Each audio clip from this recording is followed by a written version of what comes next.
الست سليلة البشوات، منحدرة من أسرة عريقة لها جذور في الأرستقراطية، بنت بشوات أو حفيدة البشوات. شفنا فنانة لها يعني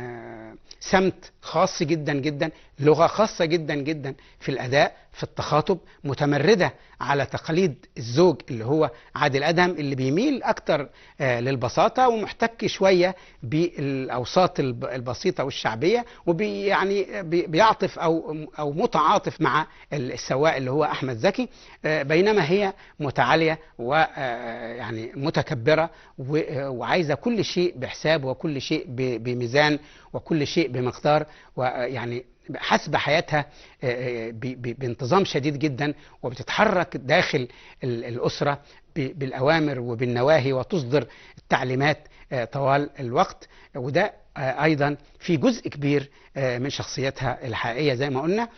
لكن هي في كل الأحوال بتجيد أداء كل الأنماط ومقنعة في كل الأدوار.